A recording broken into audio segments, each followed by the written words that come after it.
Okay, I thought I'd do something on a more abstract subject. So we're looking at, it's October 18th. You can see we're past the high point of aspen leaf color. And then there's we're amongst some oaks and some service berries and so forth. There's an oak. You see a lot of things are evergreen, like the Oregon boxwood, the creeping Oregon grape, and then of course all the conifers.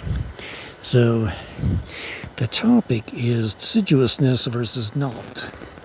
And so evolutionarily speaking,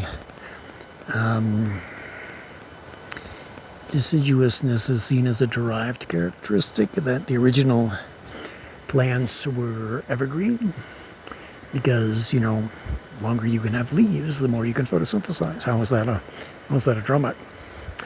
And deciduousness evolved due to drought deciduousness. So it dried out. Plants lose their leaves so they don't dry up, and life moves on. So there's seasonality. In this sort of environment, if the temperature is above, let's say 35, you can photosynthesize. So environments that can be chilly, show the creek for a while, that can be chilly, can actually benefit conifer. So that is evergreen things, and that's why there's so many evergreen things around here. But below 35 for any length of time is everyone shuts down, and above, say, 90, 95, depending on where you are in the world, that tends to shut off photosynthesis at that side. So most of the conifers here, Douglas fir, picea, say it's Picea sincensis, no, the Picea pungens, and maybe some Englemanni, they're benefiting in the reduced leaves from a drought standpoint. But there are times in the winter the temperature will get above 35 and they can start photosynthesizing, whereas the oaks and the various other things here, let's see, service berries and the some of the willows and things like that don't benefit from that. But the willows will in fact have green bark, so they are benefiting somewhat when that happens. So if it's generally colder than that, everyone shuts down. But the conifers have a little bit of an advantage here and benefit from that.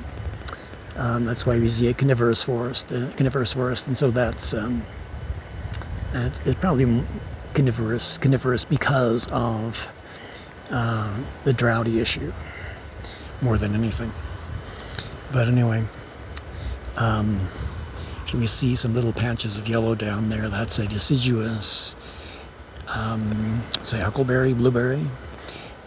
So there are a mix of things. The grasses are generally going dormant. But the conifers, I think, are going to benefit for a while. Last year at this time, it was dropped down to 15 for a while. And so that kind of cooked a lot of things. But on a warm winter, the conifers and the evergreens definitely benefit. And that tends to be, I should probably say something about summer rains versus winter rains.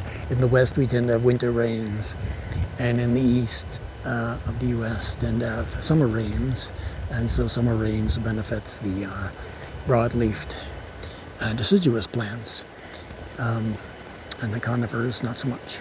That's why we see more conifers in the west. So anyway, I don't know if that's useful to anyone.